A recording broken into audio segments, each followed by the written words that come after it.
Everybody, my name is Kern. I post home recording weekly. Welcome. I reviewed this once before. This is the Softube TSAR reverb, and that stands for True Stereo a Logarithmic Reverb. It is a stereo reverb, but you can put this in mono. Have no fear, it still works. I reviewed this once before, and thank you if you watched the video and left me a note. Come to find out, even though when I made the video, everything was fine, when I edited it with my video software, it sounded fine. However, it got put into mono with my editing software, along with a handful of very important stereo videos. This is a stereo reverb, and a lot of you guys were like, hey, what's going on? And I didn't pick up on it for the longest time because everything sounded fine when I made the video. So I'm making these videos over, and thank you for pointing that stuff out to me. This is the big brother. This is the -1. They also make a -1R, which is, I guess, a stripped down version of this. The -1R is 99 bucks right now, and the -1 is 269, and you can get that at softube.com. If you go to homerecordingweekly.com, you click on the review tab, it'll take you to a list of all the reviews I've done, and you can click on this and on the link to the Softube TSAR, and it'll tell you everything you could ever want to know and a bunch of links to where you can go and download your free trial. You will need an iLock to hold your license information if you decide to buy it. Small price to pay if you ask me, because this thing is amazing. Now I do have something here ready for you. I have it in solo. I'm going to take this out of solo and I'm going to play a little snippet. Check, check. Okay, we're still here.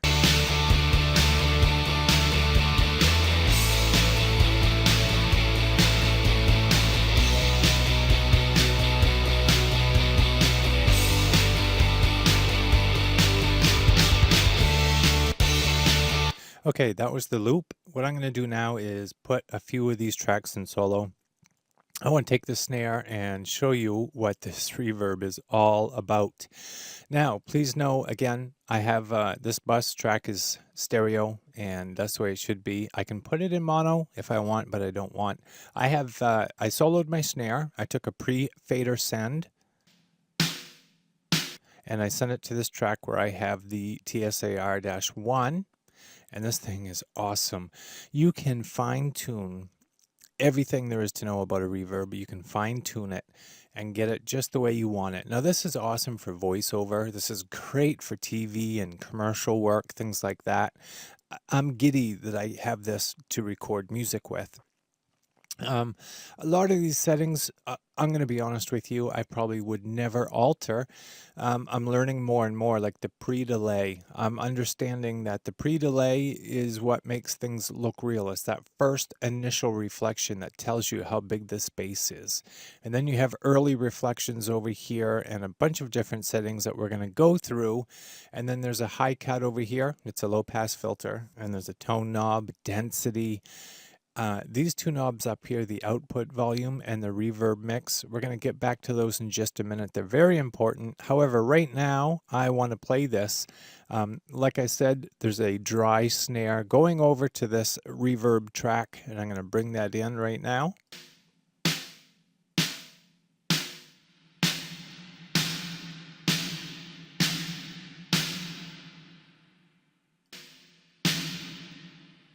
Now I stopped that so that you could hear that reverb trail. Now let's try a couple different sizes. I'm going to try to get this reverb a little bit smaller here.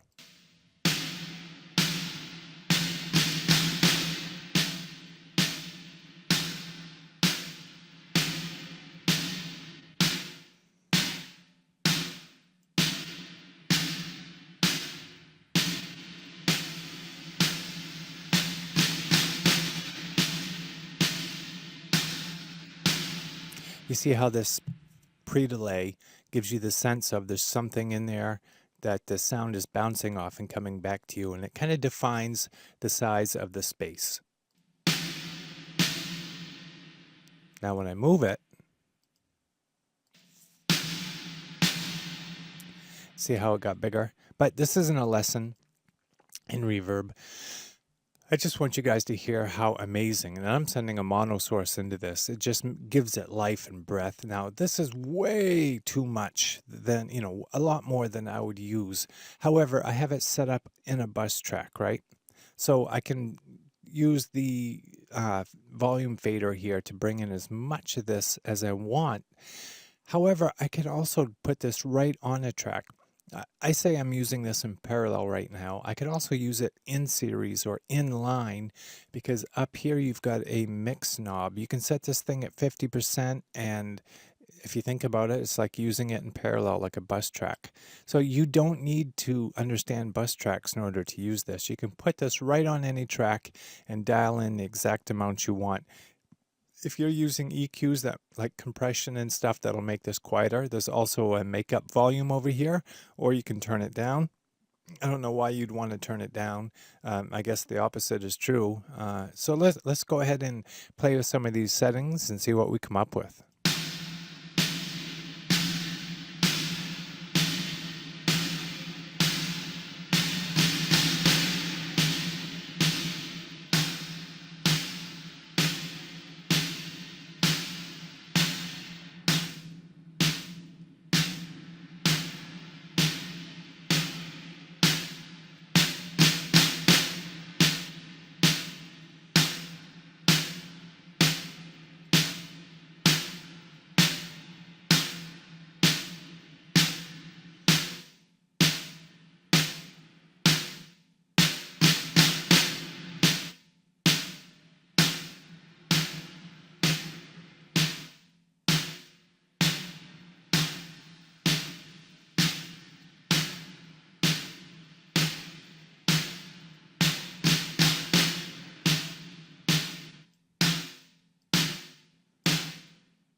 You can easily have this thing be a room. You can have it be a hall. You can have it be like a cathedral. I mean, so much. And I'm still at 100%, but I'm using it as a bus track. I tried to darken it up. I let some of the highs through with the high cut, but I kind of brought it more of a neutral flavor here. And I brought the density down, and check it out. That's like a big empty room.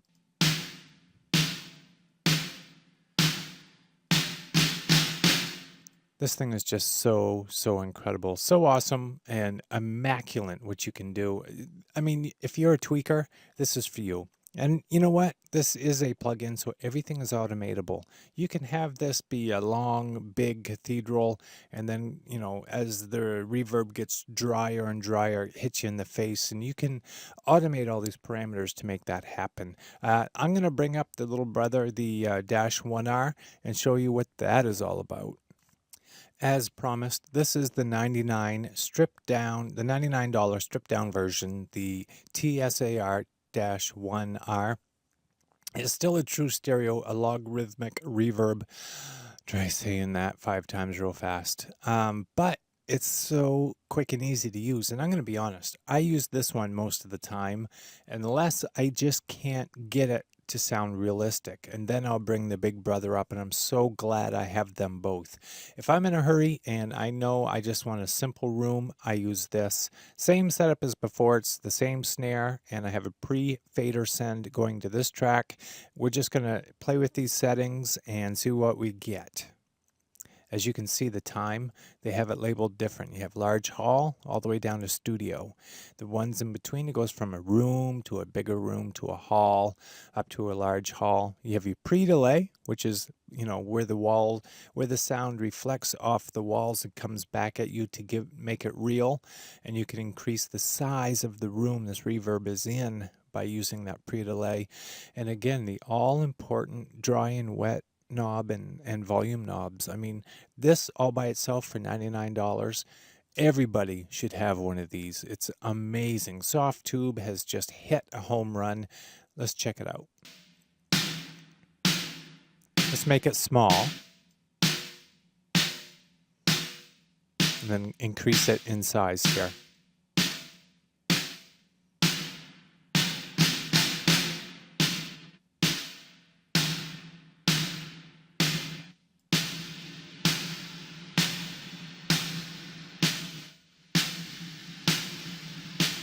And now let's check out this pre-delay.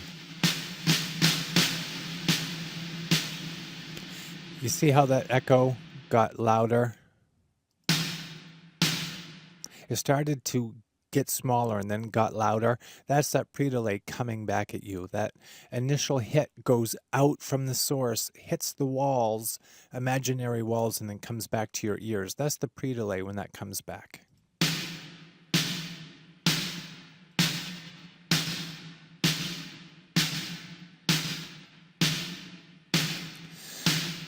That is just, it's amazing. That's cool. We live in such an incredible era in time where we can have this stuff. All right, I haven't even played with the color yet. I like a neutral reverb. I like a dark reverb when I play guitar. Let's check out the three. There's bright, neutral, and dark. Nice bright.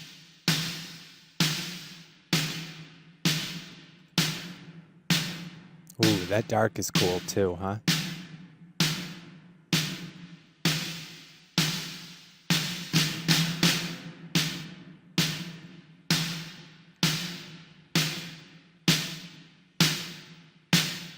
Setting this thing at 50% dry or 50% wet, depends on how you look at life, is cool because you let the initial signal through. If you're putting this on the actual track, the more you dial this back, the more of the dry signal comes through, and it just gives it life. It makes it sound so realistic. I mean, that is the biggest difference when you're learning to mix, is learning when to back off and not have everything 100% wet. And I'm so glad they included these two knobs. So this one, not as customizable in tone with the pre-delay and all of that stuff. It's amazing. This is basically a boom, boom, I'm done. It sounds amazing, and I'm glad Softube invented it. What a steal for 99 bucks. This one is more defined. If you've been mixing for a while, or you know exactly what it is you're after, then this is probably going to be your go-to reverb. And this is the Dash 1 and the Dash 1R from Softube. Amazing pieces of kit. I'm glad I got to use them and demo them, and I'm glad that you guys pointed out to me that I had made a heck of a mistake and put a video out that sounded terrible. And I know there's a million bad comments out there, and a lot of you didn't want to leave negative remarks. Those of you that did it tastefully, thank you for pointing out my mistakes. You're making me better. You're holding me accountable. Please continue to do that. Let me know when I make mistakes, because these companies expect me to give you guys good demos, and I want to do that for you guys. That's why I make demos. If it's something I use and something I like to demo and review it. And this is no different. Thanks for your time, guys. I hope that really enlightens you in what this whole TSAR reverb is all about. Again, Softube has hit a home run, and I love it. My name is Kern, and I post home recording weekly. It's a podcast. There's a free ebook over there on how I made acoustic room treatment. You guys can do it too. All the stuff is in there, the images, the plans, links to the stuff I used. It's all there. homerecordingweekly.com. Thanks for your time, and I'm out.